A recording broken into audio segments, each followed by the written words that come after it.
the audience awestruck as it shows their deep analytical and critical thinking. This series is coordinated by Mr. Mudit Bhardwaj, Ms. Manvi Saraswat, Mr. Saurabh Singh, Mr. Ajay Gupta, and Mr. Vishesh Kasmi. We know these are the testing times, and we hope and pray for the good health of you and your loved ones amid the catastrophic second wave of COVID 19 and the unprecedented period for our country. Today, we all are undergoing some or the other kind of challenges. On Wednesday, our teacher, Dr. Rajshri Kalita, has left for the heavenly abode. This has been a tragic loss of the university and also for academics. He has been teaching as an assistant professor in the Department of English, Shamlal College, for years. No words would be enough to express the sorry state of affairs, but we all can together pray for the peace of the noble soul. Now, I request all the participants and senior faculty members for a voice rest of 2 minutes.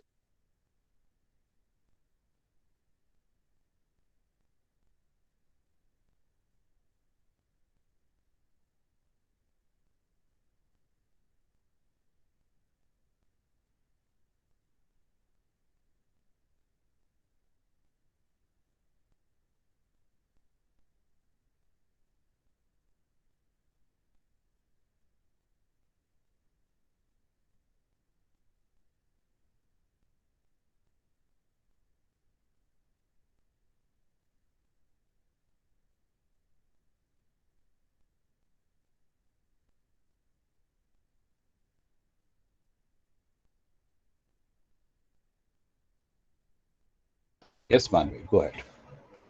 Okay, so now we will carry on with the program. Saraswati, the goddess of knowledge, music, art, and nature, represents the free flow of wisdom and consciousness. So I hand over the program now to Ms. Divya and Mr. Vishesh. मातृ प्रणाम 1 2 3 या कुंदेन्दु तुषार हार धवला या शुभ्र वस्त्रावृता या वीणा वरदंड मंडित करा या श्वेत पद्मासना या ब्रह्माच्युत शंकर प्रभृतिभिर् देवैः सदा वन्दिता सा मां पातु सरस्वती भगवती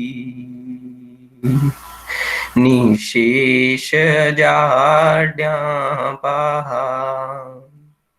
मातृ प्रणाम 1 2 3 स्वस्थ।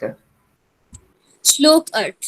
जो विद्या की देवी भगवती सरस्वती कुंद के फूल, चंद्रमा, हिमराशि और मोती के हार की तरह धवल वर्ण की है और जो श्वेत वस्त्र धारण करती है, जिनके हाथ में वीणा दंड शोभ्यमान है, जिन्होंने श्वेत कमलों पर आसन ग्रहण किया है तथा ब्रह्मा, विष्णु एवं शंकर आदि देवताओं द्वारा जो सदा पूजित हैं, वही संपूर्ण जड़ता और अज्ञान को दूर कर देने वाली माँ सरस्वती हमारी रक्षा करें।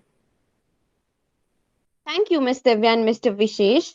Now I welcome our respected guest of today, Dr. Pankajendra Kishore, who is an assistant professor in Department of Hindi from Zakir Hussain College Evening of Delhi University. Sir has more than 14 years of teaching experience. He has done undergraduate, postgraduate, MPhil and PhD from University of Delhi. He has written 2 books and published 8 research papers in international and national journals. He has remarkable understanding on editorial skills and is also known as Sampadak in his friend circle. Sir, I request you to please share your valuable words with us.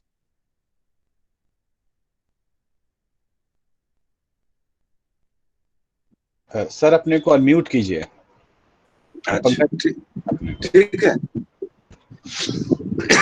हाँ, आवाज आ रही है? हाँ आ रही है sir. हो आज मिल रही है? पंकज जी, हाँ अरे पंकज, नमस्कार। पंकज जी, राम राम। डीएन सर नमस्कार, राम राम। चलने दीजिए। हाँ राम राम। बैठे सर। चलिए चलिए चलिए।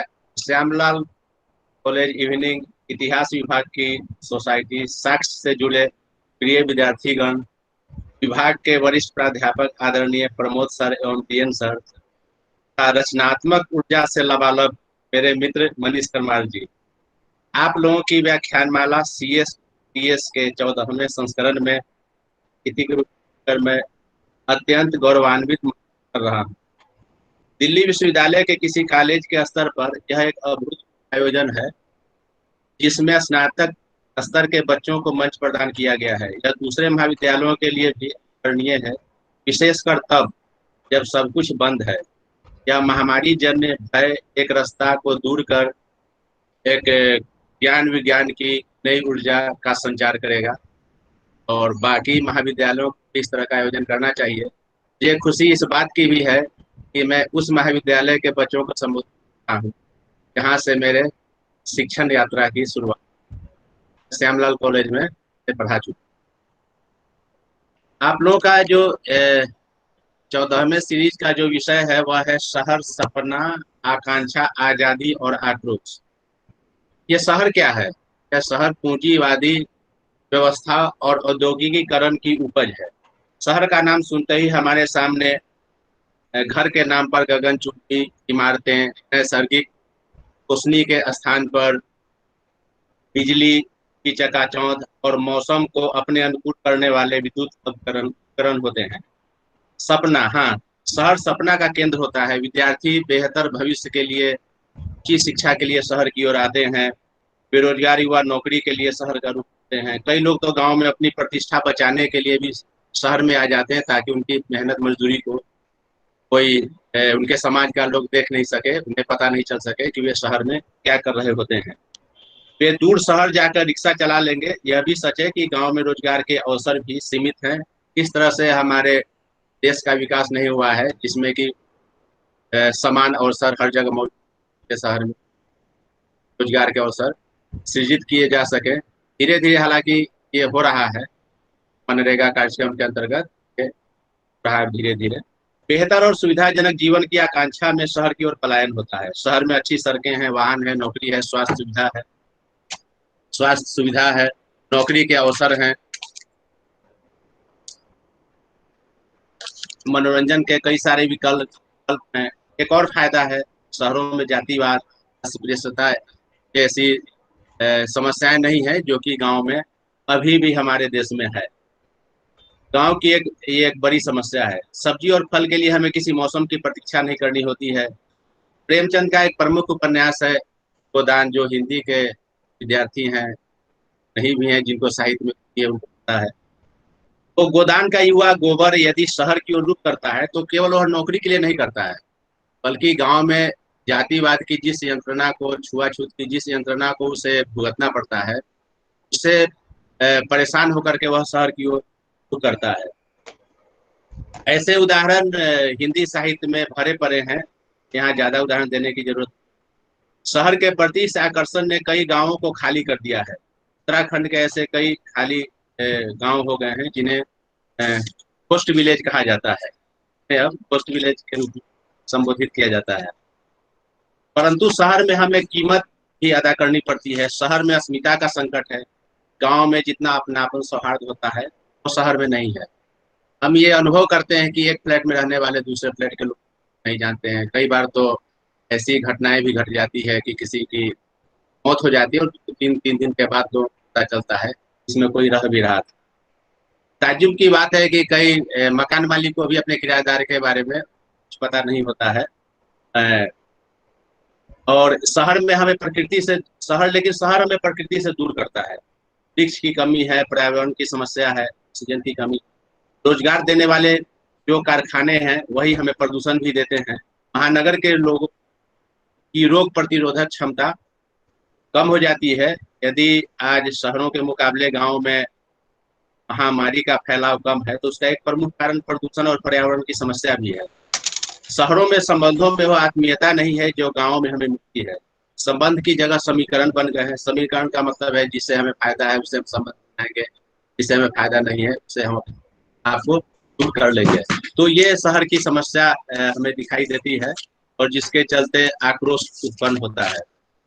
फिर समाधान क्या है? हमें पाश्चात्य विकास के मॉडल को छोड़ना पड़ेगा। वहाँ जनसंख्या कम है, भूमि अधिक है। पश्चिमी देशों के गांव ही हमारे यहाँ की स्मार्ट सिटी से बेहतर स्थिति में है। हमें गांवों का विकास करना होगा। स्वास्थ्य सुविधाओं का ठीक ढंग से पूरे देश में विकास करना, जो धीरे धीरे हो रहा है, समय लगेगा। इस महामारी के समय में हमको देखने को मिल कि उस तरह से विकास छोटे शहरों का या गाँव का नहीं हुआ है। देश के शहरों का विवेकपूर्ण तरीके से विकास करना होगा। गांव में भी रोजगार के साधन विकसित कर, शैक्षणिक संस्थाओं में सुधार लाना पड़ेगा, उसका विकास करना पड़ेगा। शैक्षणिक संस्थाएं भी गांवों में स्थापित, जिससे महानगर या नगरों की ओर पलायन का नहीं हो सके। यह आक्रोश ही है कि अब लोगों का पलायन शहर से, महानगर से छोटे शहरों और गाँव की ओर। बहुत सारे लोग जो दिल्ली में नौकरी करते हैं वे दिल्ली से बाहर रहने के लिए चले गए हैं, नोएडा या ग्रेटर नोएडा या फिर इधर गाजियाबाद या फरीदाबाद। वहाँ से आते हैं क्योंकि वहाँ पर ये सब कम है, प्रदूषण कम है।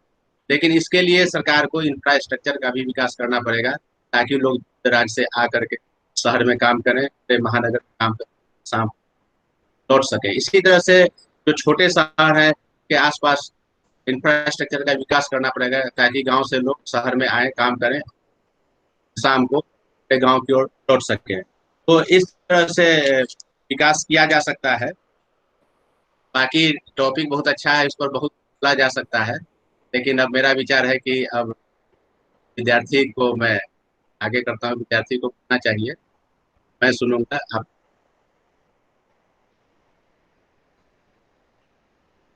Thank you, sir. Now, here comes the main part of the program, the talk of the session. So, I call Ms. Sakshi to present her opinions on the topic, Shahar, Sapna, Akansha, Azadi और आक्रोश।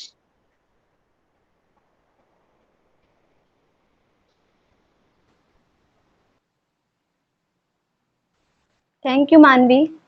Good evening, respected teachers and my dear friends. I am Sakshi from BA program 3rd year. Today I am here to represent my topic, शहर, सपना, आकांक्षा, आजादी और आक्रोश। इस विषय के उद्देश्य इस प्रकार हैं। शहरीकरण क्या है, शहरों के विकास की पृष्ठभूमि और उसकी प्रक्रिया क्या रही। सेकंड, शहर किस प्रकार की क्रियाओं के केंद्र होते हैं। थर्ड, आर्थिक, सांस्कृतिक और राजनीतिक स्तर पर किस प्रकार बदलाव आए। एक महत्वपूर्ण सूचना, मैंने इस विषय को वैश्वीकरण से पहले रखा है। यदि हम भारतीय शहरों के विकास के बारे में बात करें तो सबसे प्राचीनतम और पहला शहरीकरण हड़प्पा में दिखाई देता है। शहरीकरण से तात्पर्य ग्रामीण क्षेत्रों में आबादी की आवाजाही से है। लोग शहर में अपनी आकांक्षाओं को पूरा करने और अपने जीवन स्तर में सुधार की आशाएं लेकर आते हैं। हड़प्पा सभ्यता के बाद में 6ठी शताब्दी ईसा पूर्व में काशी, कौशल, मगध आदि प्रमुख शहर बने। इसी क्रम में मौर्यकालीन पाटलिपुत्र, तक्षशिला, उज्जैन, गुप्तकालीन मथुरा, कपिलवस्तु और वैशाली तथा 6ठी शताब्दी ईस्वी में हर्षवर्धन के समय स्थानेश्वर, कन्नौज, श्रवणगिरी आदि शहर प्रमुख बने रहे। दिल्ली के सुल्तानों ने दिल्ली, बदायूं, दौलताबाद तथा मुगलों ने फतेहपुर सीकरी, आगरा, शाहजहानाबाद, इलाहाबाद जैसे शहरों की स्थापना की। किसी एक भौगोलिक क्षेत्र द्वारा किसी दूसरे भौगोलिक क्षेत्र में उपनिवेश, कॉलोनी स्थापित करना उपनिवेशवाद, कॉलोनिज्म कहलाता है। इतिहास में प्राय 15वीं शताब्दी से 20वीं शताब्दी तक औपनिवेशिक काल रहा। औपनिवेशिक शहरों का भारत में आगमन 2 चरणों में हुआ। पहले चरण में 17वीं शताब्दी में मद्रास, कलकत्ता और बंबई के शहरों की नींव पड़ी। ये शहर ईस्ट इंडिया कंपनी की व्यापारिक गतिविधियों के कारण व्यापार के मुख्य केंद्र बन गए। औपनिवेशिक शहरों का दूसरा चरण 19वीं सदी में अंग्रेजों ने छावनी शहरों, कैंप सिटी की रचना की। शहर निर्माण के इन दोनों चरणों में अंग्रेजों ने अपने औपनिवेशिक शहरों को भारत में मौजूदा शहर से अलग रखा।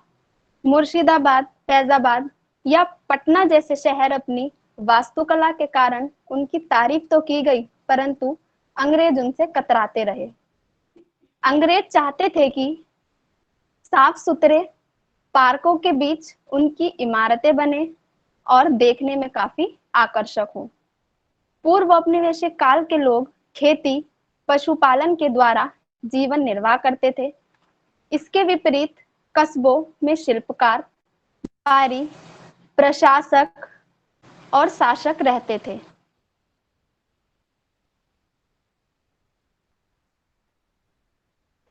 Go ahead, Sakshi, go ahead.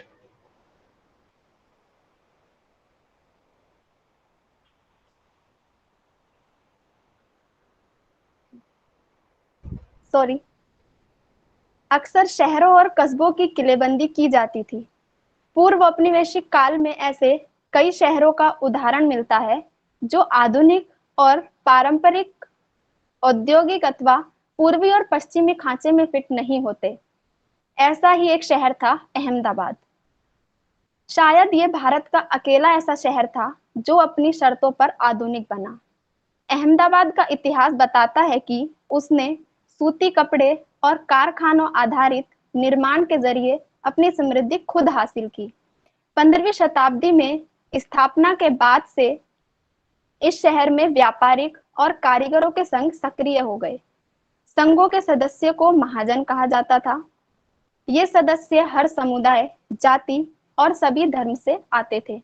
यदि बाहरी राजनीति सत्ता में अगर शहर प्रबंधन में दखल देने की कोशिश करती तो ये व्यापारिक संघ उसके विरोध में अपनी व्यापारिक ताकत का इस्तेमाल करते थे। यहाँ हिंदू, जैन, मुस्लिम का निवास था। शहर में एक से एक मंदिर, मस्जिद, मकबरे थे। अहमदाबाद में बम्बई, कलकत्ता जैसे शहरों के उदय से भी गिरावट नहीं आई।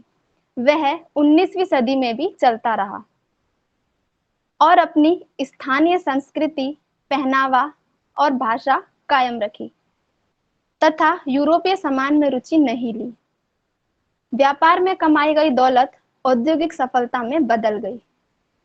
कानपुर में 1870 के दशक में औद्योगिकरण शुरू हुआ। यह ब्रिटिश भारतीय सेना द्वारा माल खरीदने का मोहताज रहा, जबकि अहमदाबाद किसी का मोहताज नहीं था। अहमदाबाद के पास एक बैंकिंग और बीमा प्रणाली थी। उच्च स्तर के सामाजिक न्यास थे। विवादों से निपटने के लिए उन्होंने औपनिवेशिक कानून और अदालतों पर निर्भर रहना नहीं पड़ता था। अहमदाबाद भारत का पहला ऐसा शहर था जिसे स्वयं भारतीयों ने बसाया था। इसने सूती कपड़ा बनाने की परंपराओं से धन कमाया और इससे अपना सांस्कृतिक चरित्र कायम रखा। क्षेत्रीय राजनीति दिल्ली साम्राज्य के संपर्क पर निर्भर थी। भारत के शहरों में अलग अलग चरित्र थे, जैसे अहमदाबाद, सूरत, कोची व्यापारिक और आर्थिक केंद्र थे, जबकि बनारस, पुरी और मदुरै तीर्थ स्थल थे। दिल्ली और आगरा जैसे शहरों का चरित्र राजनीतिक और प्रशासनिक था। भारतीय शहरों में वाणिज्यिक और आर्थिक ताकत का राजनीतिक और प्रशासनिक ताकत से जुड़ाव कम था। भारतीय शहरों की आंतरिक संरचना बहुत अलग थी। इसमें काम करने की जगह और घर साथ साथ होते थे और मोहल्ले जाति, संप्रदाय, धर्म के आधार पर बटे होते थे। शहरों के बीच लोगों का आवागमन जाति के आधार पर होता था। यदि कोई मजदूर गांव से बाहर जाता तो वह सबसे पहले अपनी जाति के लोगों को ढूंढता और उन्हीं के साथ ठहरता था। यूरोपीय संस्थाओं की सदस्यता के लिए सभी लोग योग्य थे, परंतु भारतीय शहरों की संस्थाओं में सदस्यता जाति, धर्म, संप्रदाय आदि के आधार पर की जाती थी। धनी लोग और गरीबों से दान दिया जाता था, किंतु सामाजिक जिम्मेदारियों को पूरा करने के लिए कोई कानून व्यवस्था नहीं थी, जिसकी वजह से यह यूरोपीय शहरों से अलग बनता है। इसीलिए ब्रिटिश राज ने ऐसे शहरों में रहना पसंद किया जिनकी रचना उन्होंने स्वयं की हो। 1857 के विद्रोह के बाद अंग्रेजों में असुरक्षा का डर पैदा हुआ और औपनिवेशिक शहर के विकास पर और जोर दिया। यूरोपीय और भारतीयों को अलग करने के लिए क्वार्टर्स बनाए गए। उस समय व्हाइट टाउन और ब्लैक टाउन का नाम दिया। एक और सिविल लाइंस के नाम से नए इलाके विकसित हुए। इसमें मुख्य रूप से गोरों को बसाया गया। इसी समय प्लेग और हैजा जैसी महामारियां फैली। अंग्रेजों को भय था कि यह बीमारी ब्लैक टाउन से व्हाइट टाउन में ना फैल जाए। इसी समय स्वच्छता के कड़े उपाय लागू किए गए और जल आपूर्ति, निकासी और नाली की व्यवस्था भी की गई। दूसरी ओर छावनियां, कैंप सिटीज बनाई गई जिसमें भारतीय सैनिकों को तैनात किया गया। ये इलाके मुख्य शहर से अलग लेकिन जुड़े होते थे। यहाँ चौड़ी सड़कें, बड़े बगीचों में बने बंगलों और परेड के मैदान, चर्च आदि थे। ये कैंप सिटीज यूरोपीय लोगों के लिए एक सुरक्षित स्थान तो थी, साथ ही भारतीय कस्बों के बिल्कुल विपरीत थी।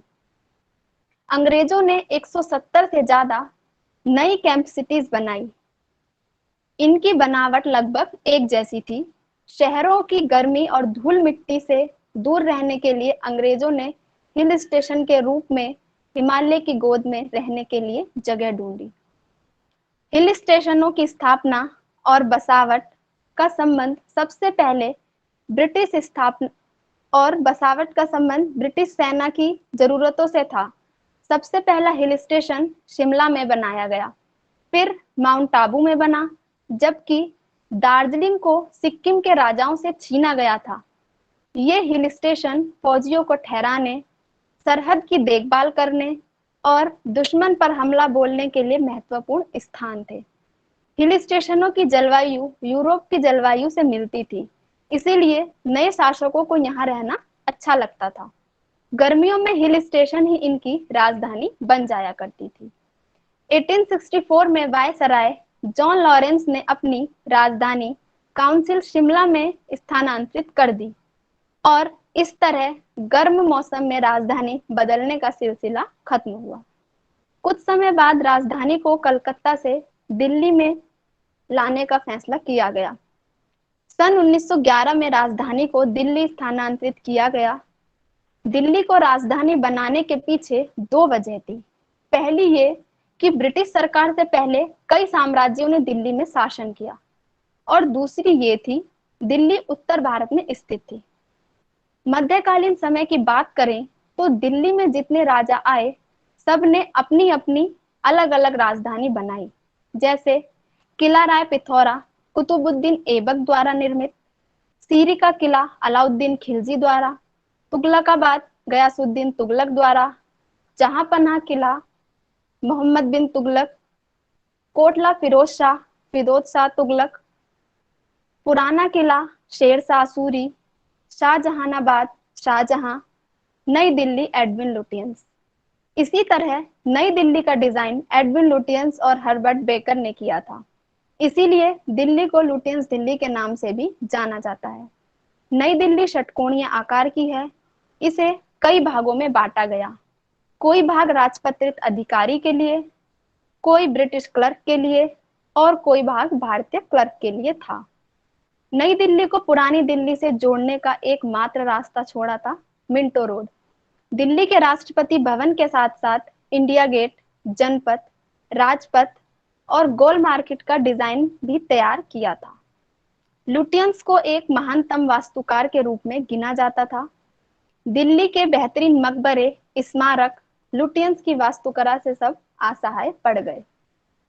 इस तरह उपनिवेशवाद ने भारत में शहर की हैसियत को बदलकर शासन की नई विधियों को जन्म दिया। यदि हम राष्ट्रवाद की बात करते हैं तो इसका दोहरा अर्थ पेश होता है। एक और अंग्रेजी शासकों द्वारा अपमान झेलने पड़ते थे, दूसरी ओर शहर के प्रति राष्ट्रवादियों में लालसा थी। राष्ट्रवाद था ही शहर की शिक्षित वर्ग की राजनीति का नाम। राष्ट्रवादियों की शुरुआत पीढ़ी के लिए स्वाधीनता का अर्थ था औपनिवेशिक शहर की जीवन शैली को अपनाने की स्वतंत्रता। लोगों को लगता था कि आजादी मिलने के बाद साफ सुथरी कॉलोनियों में रहने का मौका मिलेगा, लेकिन गांधी जी ने औपनिवेशिक जीवन शैली को अपनाने से इनकार कर दिया। गांधी ने राष्ट्रवादी विचारों को शहरों से खींचकर देहात की ओर लाने के लिए लंबी लंबी पदयात्राएं निकाली और लोगों को एकजुट किया। गांधी जी को लगने लगा था कि ब्रिटिश राज शहरों की देन है, इसीलिए उन्होंने भारतीयों को गांव की ओर ले जाने के लिए प्रोत्साहित किया। गांधी ने राजनीतिक जुलूसों और जनसभाओं को प्रभावी रूप से इस्तेमाल किया। गांधी जी के लिए जीत का अर्थ अंग्रेजों द्वारा खाली किए गए शहर में रहना नहीं था, बल्कि पुनः अपनी सभ्यता की ओर लौटना था। गांधी जी का आग्रह था कि शहर की इमारत का निर्माण जिस सीमेंट से होता है वह गरीबों के खून से बनती है। गांधी जी शहरों के खिलाफ थे, जबकि नेहरू और अंबेडकर का जुड़ाव शहर से था। नेहरू का शहर के प्रति जुड़ाव उनकी आधुनिकता संबंधी समझ की देन था। उनके मुताबिक शहर आधुनिकीकरण की प्रक्रिया का वह केंद्रीय स्तर था जिसके जरिए आधुनिकता को पूरे समाज में व्याप्त होते चले जाना था। जब अंग्रेज भारत छोड़ने को तैयार हुए, भारतीय मध्यम वर्ग ने औपनिवेशिक केंद्रों को आधुनिक शहरों में मानवीय संस्करणों के रूप में स्वीकार कर लिया।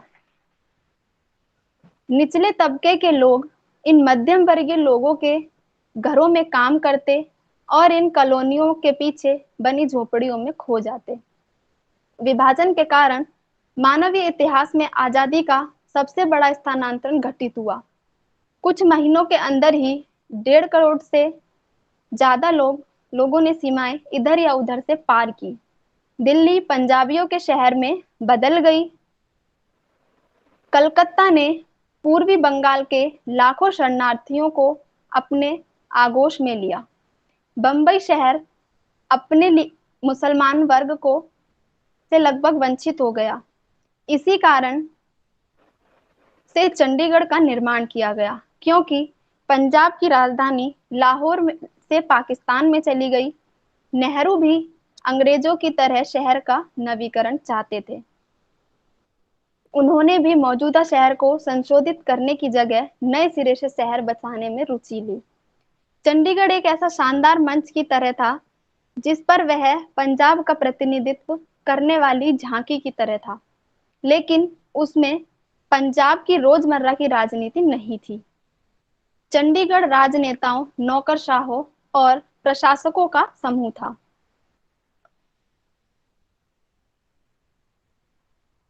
ली कार्बूजियर ने चंडीगढ़ का डिजाइन बनाया। उन्होंने निर्माण स्तर पर केवल एक बार नजर डाली और फटाफट शुरुआती योजना तैयार की। कार्बूजियर स्वयं को आधुनिक युग का मैदानक मानते थे और नेहरू में उन्हें युधिष्ठिर मिल गया था। उनके काम में कोई रुकावट आती तो वह तुरंत नेहरू से संपर्क करते। 1947 के बाद भारत में बंबई एक अपवाद की तरह था। वह अपने आप में एक द्वीप यूं ही नहीं था। इस पर ना तो सरकारी नौकरशाही का जोर था और ना ही नई दिल्ली से छूटती आर्थिक विचारों की तरंगे उसे बेचैन करती। जिन्हा जैसे लोग पाकिस्तान चले गए, जिसे शहर में मुसलमानों की उपस्थिति कमजोर पड़ गई। बंबई भारत की सांस्कृतिक और व्यापारिक राजनीति बनी रही। बंबई की तरह समृद्धि थी यहाँ भारत का हिंदी चलचित्र एवं दूरदर्शन उद्योग भी था, जो बॉलीवुड के नाम से प्रसिद्ध है। व्यापार और औद्योगिक घरानों तथा फिल्मी सितारों के इलाकों में सारी सुविधाएं उपलब्ध थी, लेकिन महानगर की आबादी इतनी ज्यादा थी कि लोग चाहकर भी गरीबी दूर नहीं कर सकते थे। बंबई की आधी से अधिक आबादी, लगभग 50 से 60 लाख लोग झोपड़पट्टियों में रहते थे। इन परिस्थितियों का नतीजा यह निकला कि गरीब व मध्यम वर्ग आकांक्षाओं, निराशा और आक्रोश को झेल रहा है। बंबई की असली विशेषता यह है कि वह किसी की नहीं थी और सभी की थी। 90 का दशक आते आते भारतीय शहरों में काफी परिवर्तन हुए। बहुराष्ट्रीय कंपनियां विकसित हुई। 80 और 90 के दशक में फरीदाबाद, मेरठ, गाजियाबाद, लुधियाना और मुजफ्फरनगर जैसे शहर बहुत तेजी से बढ़े और नेशनल हाईवे बने। उपभोग के लगभग सभी नए अवसर इन शहरों में मौजूद हैं। शहरीकरण तेजी से बढ़ रहा है, जबकि यह अच्छा है कि हमारा देश प्रगति कर रहा है। अधिक से अधिक लोग आधुनिक जीवन जीना चाहते हैं, बेहतर शिक्षा और रोजगार के अवसर प्राप्त कर सकते हैं। शहरीकरण के चलते तमाम अलग अलग संस्कृतियों और परंपरा एक दूसरे को जानने और समझने का मौका मिलता है। शहरीकरण और शिक्षा के विकास के कारण जाति प्रथा जैसी व्यवस्थाएं अब नष्ट हो रही हैं। इसके साथ साथ नकारात्मक प्रभाव भी हैं, जैसे रोजगार की तलाश में ग्रामीण क्षेत्रों से शहरों की ओर लोगों का पलायन, जिससे शहरों की आबादी बढ़ेगी। गरीबी और आर्थिक गिरावट शहरीकरण के साथ साथ उठने वाली प्रमुख समस्याएं हैं, जिन पर गंभीर रूप से ध्यान देने की आवश्यकता है। स्थानीय उद्योग, पर्यावरण के अनुकूल बुनियादी ढांचे और पर्यावरण के अनुकूल प्रौद्योगिकी में योजना और निवेश आवश्यक है, क्योंकि शहरीकरण के कारण ग्लोबल वार्मिंग दिन प्रतिदिन बढ़ रही है। जनता के बीच पर्यावरण के अनुकूल प्रौद्योगिकी और उत्पादों के उपयोग को प्रोत्साहित करना महत्वपूर्ण है। इसीलिए शहरीकरण को नियंत्रित करना आवश्यक है। Thank you. Thank you so much, Ms. Sakshi. That was really an amazing talk, and you definitely cleared every point. And I believe that the audience understood your idea of cities. Now, we will take some questions which the audience has asked. So, the first question is by Mr. Shubham Tiwari. नगरीय जीवन और आधुनिकता एक दूसरे से किस तरह संबंधित है? ये उनका क्वेश्चन है। मिस साक्षी। नगरीय जीवन और आधुनिकता एक दूसरे के समान होते हैं, क्योंकि जब आधुनिकरण की शुरुआत होती है तो वो सबसे पहले शहरों में होती है और ये धीरे धीरे गांव की ओर जाती है। इस प्रकार ये कहना गलत नहीं होगा कि जो नगरीय जीवन है वो आधुनिकता एक दूसरे से जुड़े हुए हैं। Thank you, Ms. Sakshi. I hope, Mr. Shubham, you got your answer. Now, the next question is by Anish Chaudhary. उनका क्वेश्चन है, वर्तमान समय में शहर के विकास, निर्माण और फैलाव के कारण इसका असर कृषि भूमि पर पड़ रहा है और उपजाऊ भूमि कम होती जा रही है। तो वो पूछ रहे हैं कि शहरीकरण सही है क्या? नहीं, शहरीकरण सही नहीं है।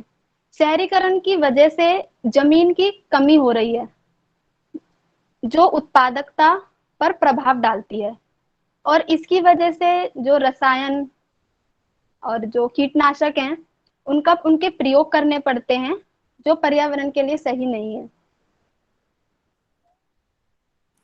Mr. Anish, I hope you got your answer.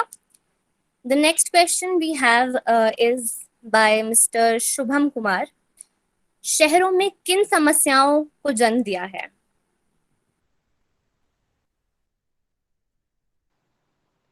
Miss साक्षी, फैक्ट्रियों की जब शुरुआत हुई थी, उसके बाद जो श्रमिक लोग थे वो गांव से शहरों की ओर आए थे, जिसके कारण उन्हें बहुत सी समस्याओं का सामना करना पड़ा था। जैसे कि उन्हें मजबूरी में झुग्गी झोपड़ियां बनानी पड़ी थी और उनके लिए पीने के लिए साफ पानी भी उपलब्ध नहीं था और शौचालय की अच्छी सुविधाएं नहीं थी। इससे पता चलता है कि मतलब शहरीकरण ने भी कुछ समस्याओं को जन्म दिया है। Great answer miss Sakshi. Next question is by mister Vishesh काश्मी। उन्होंने पूछा है कि शहरीकरण में मध्यम वर्ग की क्या भूमिका रही है? शहरीकरण में मध्यम वर्ग की महत्वपूर्ण भूमिका है, क्योंकि जो मध्यम वर्ग होता है वो समाज का शिक्षित वर्ग होता है। और दूसरी ये कि जब शहरों का विकास होने से जो मध्यम वर्ग है उनकी स्थिति में भी काफी सुधार आया है। I hope you got your answer, Mr. Vishesh. Next question is by Miss Manisha Verma. शहरीकरण और आर्थिक विकास के बीच का क्या संबंध है?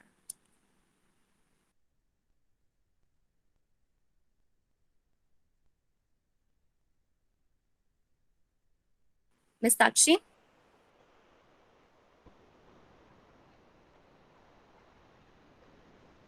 शहरीकरण से एक बार क्वेश्चन रिपीट कर दो।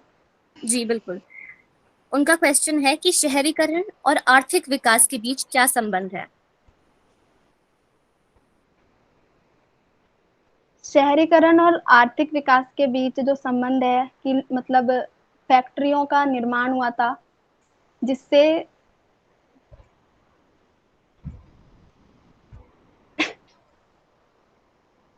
Divya, I think It's she's all not right. fine. Yes, Yeah, yes, sir. so go ahead. Carry on with your program. Okay. Thank you so much, Ms. Sakshi. You have given great answers of all the questions that the audience has asked. Now, Mr. Vijay, please carry on. Now I would like to call Miss Tanya from second year, who is the speaker for next week, to give a brief about her topic.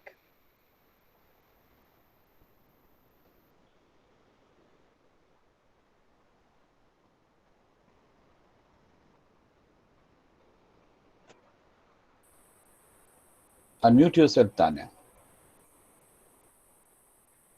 Unmute yourself.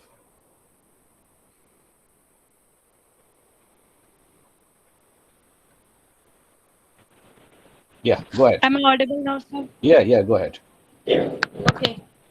As per it is generally said that a job interview is not a test of your knowledge, but your ability to use your knowledge at the right time and making the hiring manager realize that you are the one they were looking for. Good evening, all and all present here. I am Tanya, English Honors second year from Vivekananda College. I am very grateful to Shamlal College, Saksha, the History Society, and the Department of History for giving me this opportunity to be here and present my thoughts over how to tackle the tough competency-based interview. I hope that you all will be present there and will enjoy and appreciate my talk. The objective of my talk are that after listening to me, you will have some strategies that how to tackle tough competency-based interview. Besides this, you will have the multidisciplinary aspect of organizations want from a candidate. Moreover, that will provide you the key of being confident, being prepared, as advanced interviewing techniques. I am very thankful to all of you to be here today, and I request you all to be there on next Sunday, and that will be enjoyable with all of you. Thank you. Thank you, Miss Tanya. Now I would like to call Mandira for vote of thanks. Manvi, kindly call Pankaj sir for at least to remark for last remark. Okay, sir. Now I would like to call our respected guest, Dr. Pankajen sir, to please share something with us. आवाज मिल रही है? आवाज आ रही है? अभी साक्षी का जो व्याख्यान था काफी फॉर्मेटिव था, काफी ज्ञानवर्धन हुआ होगा लोगों को, इतिहास से संबंधित सारी जानकारी मिली। हालांकि तकनीकी बाधाएं उसमें आई थी, लेकिन उसने संभाल लिया। इस तरह का कार्यक्रम होते रहना चाहिए कॉलेज में। मेरा सुझाव है कि एक टॉक योग, प्राणायाम और आयुर्वेद पर होना चाहिए। बहुत बहुत धन्यवाद लोगों का, खासकर साक्षी, उसके बाद में ESTS से जुड़े लोग, सारस्वत, सौरभ, उदित, अजय, विशेष, इन लोगों का बहुत। इसी तरह से मनीष जी आगे बढ़ते रहे, ये बहुत अच्छा रहेगा। एक अच्छा अनुभव, सही तनाव का। Thank you, sir. Thank you, sir. Yes, Manvi. Thank you, sir. Now I would like to call Mandira for vote of thanks. Good evening, everyone. Myself, Mandira Paul, student of BA program History plus Political Science, first year, and Vice President of Sakshi. As the situations are not good, we all are suffering this situation, but still, you all join us and made our program successful. Thank you so much to motivate us. As the Department of History, under the convenership of Dr. D.N. Singh sir, Dr. Pramod Kumar sir, Dr. Manish Karamwa sir, Dr. Seema Meena ma'am and Mr. Ajay Kumar sir has achieved new heights during the session 2016-17. This is for the first time the department formed its society Sakshi and the new office bearer of 2021 Ankit as president, me as vice president, Shubham Tiwari secretary, Preeti Rai joint secretary, Chandni Shikarwa treasurer and the executive members are Divya Tyagi, Priya, Charu Sharma, Shakshi, Ajay Gupta, Vishesh Kashmi. As Sakshi organized various programs like quizzes, debate, lecture series, seminar, career counseling, educational trips, and so on. I deemed it's a great honor and privilege to purpose the vote of thanks on this program. I would like to thank our special guest, Dr. Pankajendra Kishore sir, from Zakir Hussain College. Thank you so much, sir, for your thoughtful and interesting address and your precious time to us. A big thanks to our speaker, Ms. Sakshi, who present her topic so well and make our evening such an informative one. Thank you so much. I would like to thank the GSTS team and members of Sakshi who ran around all the things and work as such a motivated and dedicated team. I would like to thank all the students for joining us, supporting us, not only from our department, also from other departments. I thank for being with us. Have a good day ahead. Stay at home, wear mask, and take all the necessary precautions. See you all next Sunday. Thank you so much once again for your cooperation and support. Thank you. Thank you. All GSTS members and Sakshi members with Tanya kindly stay here and everyone kindly leave. Thank you very much for joining. Thank you very much.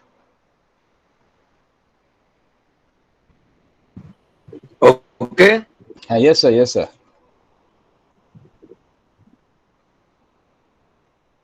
Yes, MJ. Thank you. Thank you all.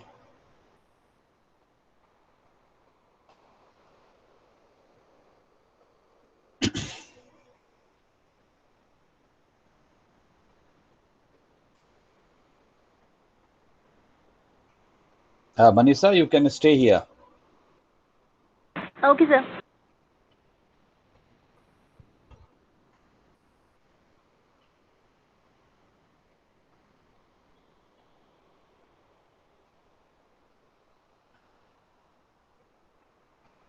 Anis Yadav. We are having one meeting, so kindly GSTS members and Saksh member kindly stay here and